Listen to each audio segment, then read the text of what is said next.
This is Standing Watch. And now, Evangelist Norbert Link. Greetings, everyone, and welcome back to our Standing Watch program.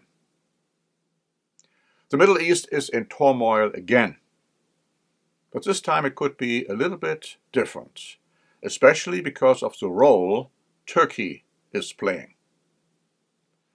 The latest round of atrocity started with an Israeli attack on a school in Gaza on or about July 27.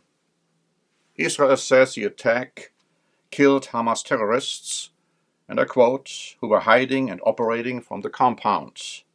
And then they added that the targeted location was used for weapons storage. And this sounds very reasonable and very true.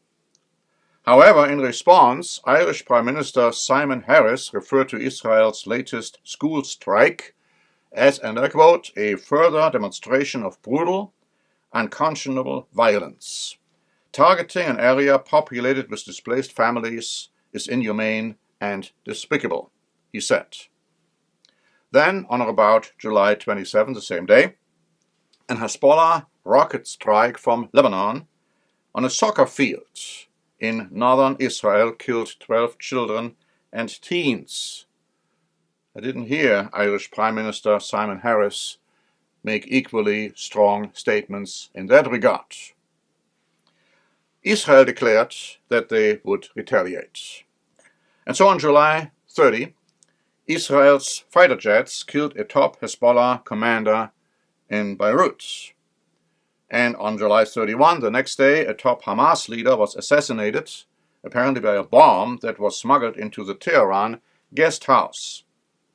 The bomb detonated remotely, and while Tehran and Hamas have blamed Israel for that assassination, the Jewish state has remained silent in this regard. But on August 1, Iran's so-called supreme leader has called for a direct attack on Israel, and many countries have urged their citizens to leave Lebanon in anticipation of a possible war between Israel and Hezbollah. Also on Thursday, August 1, an interesting meeting took place between Iran's supreme leader and other Iranian officials and representatives from Lebanon, Iraq, Yemen, and terror groups Hamas, Hezbollah, the Houthis, and the Palestinian Islamic Jihad to discuss retaliation against Israel. In response, Israel declared that they do not want an outright war, but they are prepared for it and would strike back with force and power.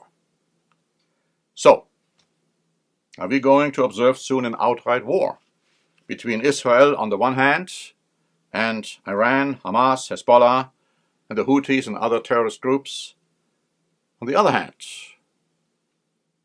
Enters Turkey's President Erdogan. On August 2, Turkey held a day of national mourning for the assassination and martyrdom of the leading Hamas terrorist, whom Erdogan called his friend, his close friend. Erdogan had called Hamas resistance fighters, and so on August 2, all access to Instagram was blocked. Already on July 28, Erdogan had threatened to invade Israel in support of the Palestinians. Are these just idle words? Is this idle talk? Now let us remember, under Erdogan, Turkey sent troops into Syria in 2016 to allegedly end the rule of the tyrant Assad, but in reality, he attacked US-allied Kurdish groups. Erdogan also announced an invasion of Libya in 2020, and then he followed through with it. The Turkish Foreign Ministry supported Erdogan's remarks regarding an invasion of Israel with a statement later that day, July 28, comparing Israel to Nazi Germany, Israeli Prime Minister Benjamin Netanyahu to Adolf Hitler, And earlier, Erdogan had called Netanyahu a butcher, a war criminal, and he referred to Israel as a terror state. All nice words, nice in quotes, to justify an invasion. Turkey is widely credited with committing the first genocide in modern history of Armenians, Greeks, Assyrians, other Christians, and non-Turkish people within the territory that ultimately became the Republic of Turkey. Led by the Young Turks, the killers exterminated 1.5 million Armenians out of an estimated global population of 2 million. The Turkish government and Erdogan personally continue to deny the 1915 genocide to this day. It's illegal to refer to the Armenian genocide as a genocide in Turkey. Now, the only NATO member so far to condemn Erdogan's comments about an invasion of Israel was the Netherlands. The right-wing Prime Minister Geert Wilders tweeted, "This guy is totally nuts. Turkey should be kicked out of NATO." However, NATO is too timid to do anything about Erdogan. After all, Turkey has NATO's second largest military. Since October, after the terrorist attack of Hamas on Israel's civilians, and of course taking all these hostages, Turkey blocked all cooperation between NATO and Israel. In May, Turkey ceased all exports and imports to and from Israel. For German Federal President Frank-Walter Steinmeier, Erdogan's conduct is no reason to not refer to him anymore as a valuable friend, in German werter Freund. He still calls him a valuable friend, in spite of all the things Erdogan has been saying and doing.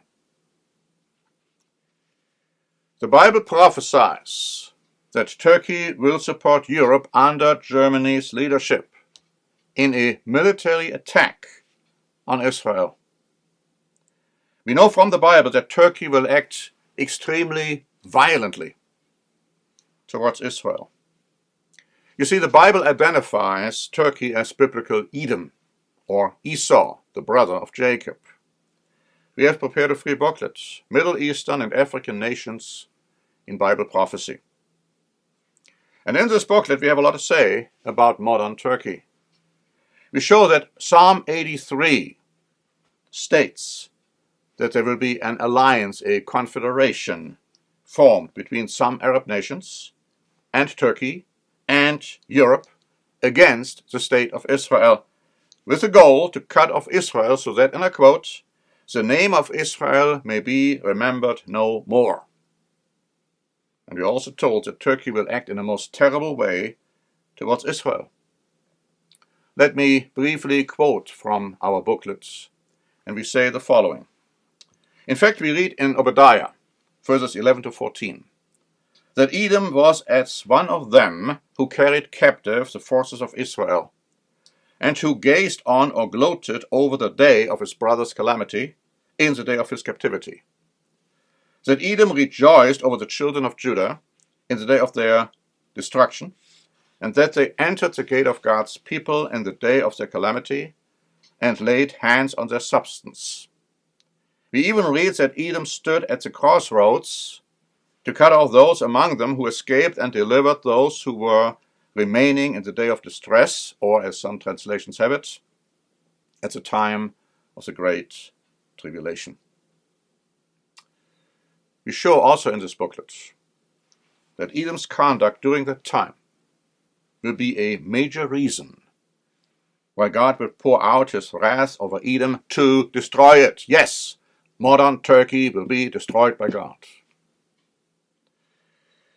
What we are seeing right now in the Middle East will lead to the fulfillment of biblical prophecy for our time.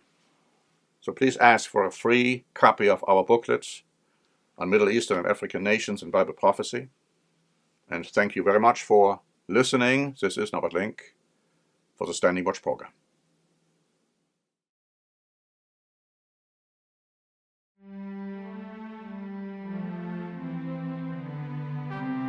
Standing Watch is a presentation by The Church of the Eternal God, P.O. Box 270519, San Diego, California 92198. More information is also available at our website, eternalgod.org.